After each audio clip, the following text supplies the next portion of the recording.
Antarctica is one of the Earth's 7 continents. It's the coldest, it's the sunniest, it's the highest, it's the driest. Nobody owns Antarctica. Antarctica has no countries. Antarctica has no government. An agreement in 1959 between 12 countries, the Antarctic Charter, left Antarctica untouched except for scientific and some other purposes. That charter is up in 2041 and may or may not be reviewed. Behind me you'll see one of the Heritage Mountains. It's part of the Ellsworth Range. If you work your way through the mountains and then over the Patriot Mountains just beyond them, after a long walk you'll find yourself at the South Pole. Right here we're at 80 degrees south. Right here we're on a glacier. This glacier is 700 meters of ice thick. The glacier is flowing away from the South Pole and towards the sea. All ice in Antarctica flows away from the South Pole and towards the sea, north in all directions. North here is that way. This glacier is moving at a rate of 40 meters per year, quite fast. We're at one of the very few inland bases in Antarctica. Let's take a look at the base.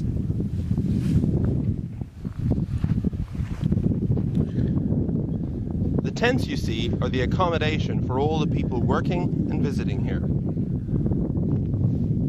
You can also see toilet facilities, shower facilities, dining hall, and aeroplanes, which are used to transport people in and out.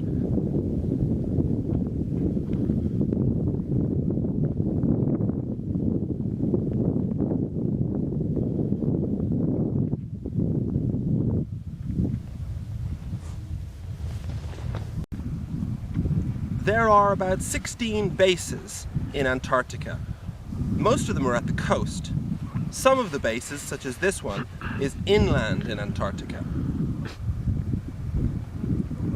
The inland bases are used as the center for scientific experiments and other things. For example, tourism.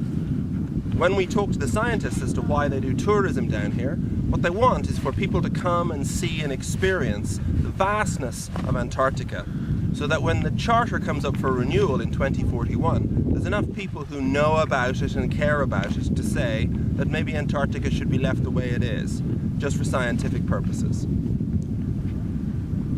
We're going to go see the product of one of those scientific experiments now.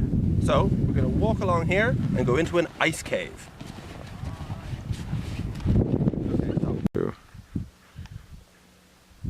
Just over the other side of the Ellsworth Range of mountains, scientists have been drilling ice cores. They drill down 20, 60, 100 meters and they pull up, a bit like an apple core, they pull up a big core of ice.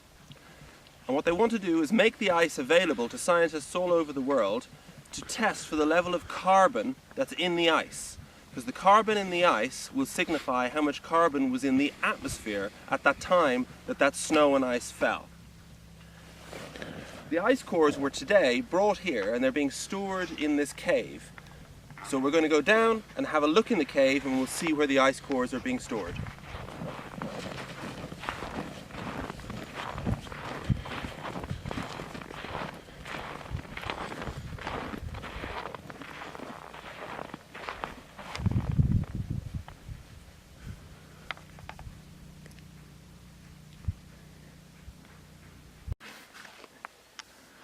So here we are in the ice cave, and these boxes contain the ice cores that the scientists have been pulling out on the polar plateau.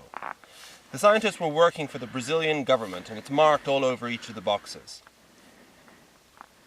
This ice cave maintains a temperature of -20 to -25 degrees centigrade pretty much all the time. And these boxes will soon be being sent all over the world. They were going to be storing them in this ice cave for the next couple of months. However, recently the ceiling has started coming down, so I don't think I want to spend too much time in here in case it comes down any more. Now, I hope you've found this interesting. Normally, the first thing people learn about Antarctica is that there are penguins here and no polar bears. And I can assure you, there are absolutely no polar bears in Antarctica.